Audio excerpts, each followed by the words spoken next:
ఓం నమ శివాయ శ్రీమాత్రే నమ. మిత్రులకి శ్రేయోభిలాషులకి అలాగే నన్ను ఇంతగా ఆదరిస్తున్న యూట్యూబ్ ప్రేక్షకులందరికీ కూడా పేరు పేరు ధన్యవాదాలు.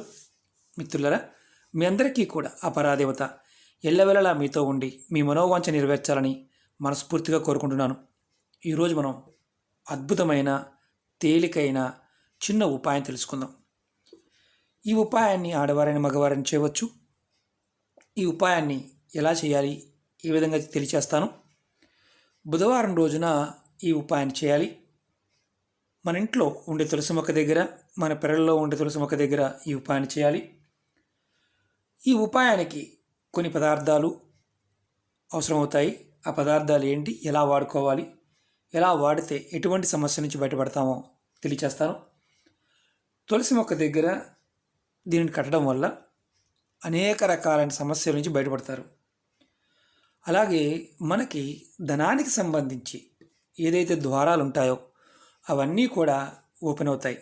చాలామందికి పూర్వకర్మల వల్ల, శాపాల వల్ల జీవితంలో అనేక రకాలైన సమస్యలు ఎదుర్కొంటూ ఉంటారు. వాటి నుంచి బయటపడటం అంత ఆషామాషిగా అయ్యే పని కాదు. మనకి పూర్వీకులు, ఋషులు, పండితులు జ్యోతిశాస్త్ర ప్రకారం, తంత్రశాస్త్ర ప్రకారం అనేక రకాలైన పరిహారాలు చేసుకోగలిగేవి చాలా చూడడం జరిగింది. అందులో ఈ ఉపాయం కూడా అలాంటిదే, రామబాణంలా పనిచేస్తుంది.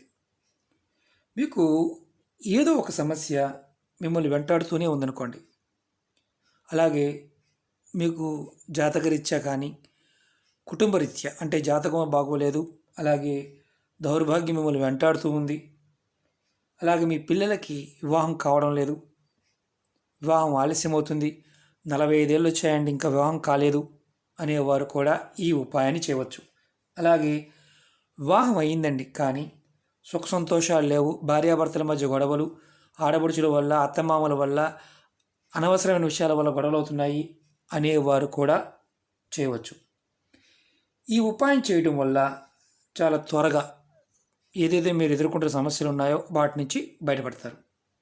అలాగే మీకు ఈ ఉపాయం చేయడం వల్ల మీ జాతకంలో శుక్రగ్రహం కనుక అనుకూలంగా లేకపోయినా, శుక్రగ్రహం కనుక బలహీనంగా ఉన్నా, అంటే జాతకంలో శుక్రుడు బలహీనంగా ఉన్నప్పుడు సంసారకమైన విషయాల్లో ఇబ్బందులు ఎదుర్కోవాల్సి వస్తుంది.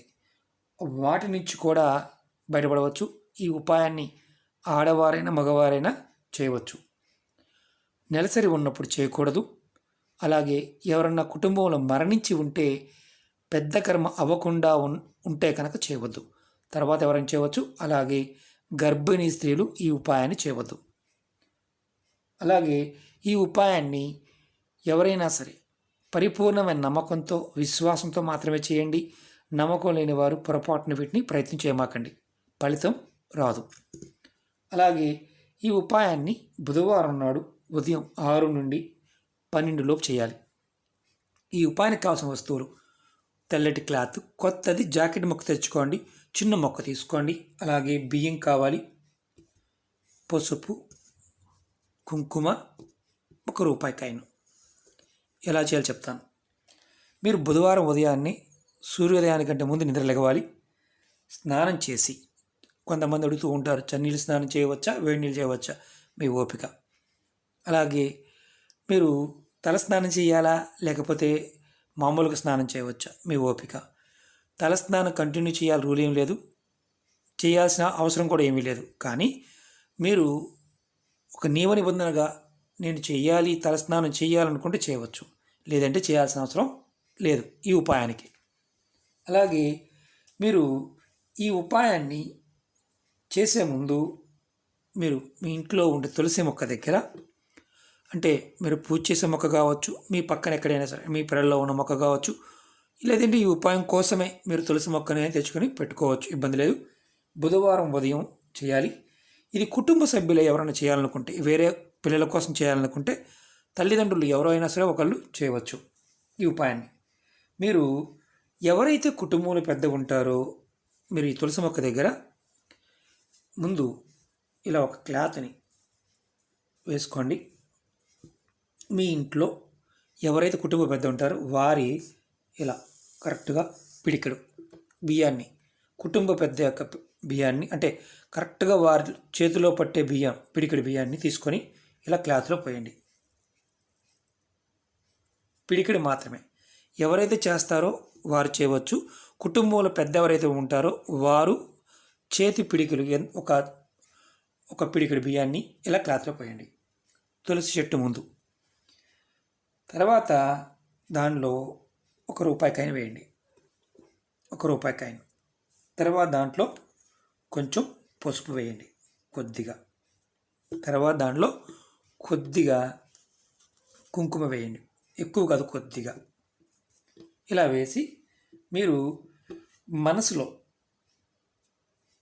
అంటే పిల్లల వివాహం కావచ్చు, భార్యాభర్తల సమస్య కావచ్చు, ధనానికి సంబంధించిన సమస్య కావచ్చు, ఏదైనా ఒక్క సమస్యని మాత్రమే చెప్పుకోండి.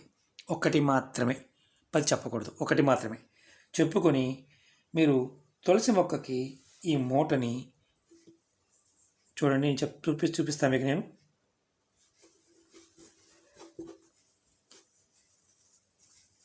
ఇలా తులసి మొక్క పెద్ద మొక్క అనుకోండి, పై కొమ్మ కట్టచ్చు, లోపల కొమ్మకి, లేదంటే చిన్నదనుకోండి మొదల దగ్గర అయినా సరే చెట్టుకి ఇలా కట్టండి. కొంచెం పెద్ద తీసుకోండి, క్లాత్ చక్కగా కట్టండి. కట్టి అలా ఉంచండి. ఉంచిన తర్వాత మీ మనసులో ఉన్న కోరిక చెప్పుకోండి. అది వివాహానికి సంబంధించిందైనా, ధన సంబంధిత సమస్య అయినా, భార్యాభర్తల సమస్య అయినా సరే, ఏ కోరిక అయితే ఉంటుందో ఒకటి మాత్రమే చెప్పుకోండి. ఇది 2 సార్లు చెప్పాను, ఎందుకంటే మీకు అనుమానాలు ఉంటాయి కాబట్టి. తర్వాత మీరు తులసి మొక్క చుట్టూతా 11 ప్రదక్షిణలు లేదా 21, మీకు ఇంకా ఓపిక ఉంటే 108 ప్రదక్షిణలు చేయండి. మీకు ఓపిక ఉంటేనే. ఇది బుధవారం నాడు చేయాలి. తర్వాత ప్రతిరోజు కూడా మీరు ఇది మొదలుపెట్టిన రోజు నుంచి ప్రతిరోజు సాయంత్రం ఎవరైతే ఈ మూట కడతారో వారు ప్రతిరోజు సాయంత్రం తులసి మొక్క దగ్గర దీపారాధన చేయాలి. సాయంత్రం 5 నుంచి 6:30 మధ్య ప్రాంతంలో ప్రతిరోజు కూడా దీపారాధన చేయాలి. 6:30 తర్వాత చేయకూడదు. 5:30కు ముందు, అంటే 5 నుంచి 4:30 ఆ టైంలో చేయకూడదు. 5 నుంచి 6:30 మధ్య ప్రాంతంలో, కరెక్ట్ గంటన్నర టైంలో ఏ సమయంలో చేయవచ్చు. ప్రతిరోజు చేయాలి. మీరు దీపారాధన చేసిన తర్వాత మీరు అంటే మనకు ఒక అనుమానం వస్తుంది, ఉదయం పూట నేను చెప్పలేదు కదా దీపారాధన గురించి అని. మీరు బాగా గుర్తుంచుకోండి, సాయంత్రం మాత్రమే దీపారాధన చేయాలి. ప్రతిరోజు ఉదయం ఆ తులసి మొక్క దగ్గర మొదల్లో మీరు కొంచెం మీ మనసులో కోరిక చెప్పుకొని నీరుని పోయాలి. ప్రతిరోజు మీరు ఉదయం పూట నీరుని పోయాలి, సాయంత్రం పూట దీపారాధన చేయాలి. ఆదివారం మాత్రం పొరపాటును కూడా నీరు పోయమాకండి. అంటే సోమవారం నుంచి శనివారం వరకు మాత్రమే నీరు పోయండి. తర్వాత ఇలా మీరు ఎన్ని రోజులు చేయాలంటే నెల రోజులు చేయాలి. అంటే 30 రోజులు. 30 రోజుల మధ్యలో మీకు నెలసరి టైం వచ్చినప్పుడు చేసేవారికి ఆ 5 రోజులు గ్యాప్ ఇచ్చి తర్వాత కంటిన్యూ చేయండి. తర్వాత మీరు ప్రతిరోజు కూడా ఏదైతే ఫస్ట్ రోజు మీరు చెప్పారో కోరిక, ఆ కోరికని మీరు ప్రతి సాయంత్రం పూట చెట్టు దగ్గర నీరు పోసినప్పుడు ఆ ఒక్క కోరిక మాత్రమే చెప్పాలి, వేరే కోరిక చెప్పకూడదు. అలాగే ప్రదక్షిణలు కూడా 11 కానీ లేదా 21 ప్రదక్షిణలు కానీ, మీ ఓపుకుంటే 108 కానీ సాయంత్రం పూట ప్రదక్షిణ చేయాలి. ఇది మీరు గుర్తుంచుకోవాల్సిన విషయం. ఇది ఫస్ట్ రోజున ఈ మూట కట్టింది మాత్రం ఉదయం పూట, సాయంత్రం మాత్రం ప్రదక్షిణ మాత్రం చేయాలి. 11 కానీ 21 కానీ 108 కానీ. ఇప్పుడు నెల రోజుల తర్వాత ఏదైతే ఈ మూట కట్టాం కదా, ఈ మూటని చెట్టు నుంచి తీసేసి పారే నీళ్ళల్లో కానీ, లేదంటే ఏదైనా పెద్ద చెట్టు, అంటే పూల చెట్టు కానీ, రావి చెట్టు కానీ, మామిడి చెట్టు కానీ, మర్రి చెట్టు కానీ, ఏదైనా పెద్ద చెట్టు మొదల్లో వేసేయండి. నీరు లేకపోతే ఈ మూటని అలాగే పెట్టేయండి. ఈ ఉపాయాన్ని కుటుంబంలో ఎవరో ఒకరు చేయవచ్చు, లేదా నలుగురు ఉన్నామండి, నలుగురు చేసుకుంటాం, నలుగురు కూడా విడివిడిగా చేసుకోవచ్చు. సమస్య ఏదైతే ఉంటుందో ఆ సమస్య గురించి మాత్రం మీరు ఫస్ట్ రోజున ఏదైతే చెప్పారో అది మాత్రమే కంటిన్యూ 30 రోజులు చెప్పాలి. అలా కాకుండా ఇవాళ ఒకటి చెప్పి రేపు ఒకటి చెప్తే ఎటువంటి ఫలితం ఉండదు. ఎందుకంటే తులసి మొక్క దగ్గర మనం తులసి కవచ పారాయణం చేయమని చెప్పాం. అంతకుముందు వీడియోలో చాలా వీడియోలో చెప్పాను. వివాహం కాని వారి గురించి చాలామంది కామెంట్స్లో చెప్పారు, మేము చేసాం గురువుగారు, మాకు వివాహం సంబంధాలు కుదిరాయని. అలాగే ఈ ఉపాయం చేయటం వల్ల శుక్రబలం పెరుగుతుంది, మీకు ధనద్వారాలు ఓపెన్ అవుతాయి. అంటే ధనానికి సంబంధించి ఏదైతే ఇబ్బందులు ఉన్నాయో ఆ ఇబ్బందులు అనేవి మెల్లమెల్లగా తొలగిపోతాయి.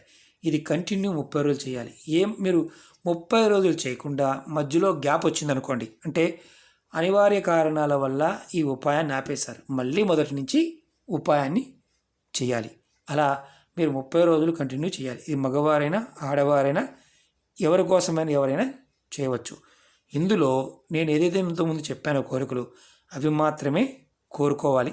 ధనానికి సంబంధించి, వివాహానికి సంబంధించి, భార్యాభర్తల మధ్య గొడవలకు సంబంధించి ఈ మూడు విషయాలకు రిలేటెడ్గా ఏదైనా కోరుకోవచ్చు. ఆ 3 విషయాల్లో ఖచ్చితంగా మీకు 100కు 100% రిజల్ట్ వస్తుంది.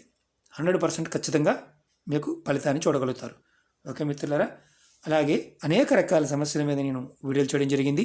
నా వీడియోస్లోకి వెళ్ళండి, మీరు ఆచరించగలిగేది చేయగలిగేదాన్ని ప్రయత్నించేయండి.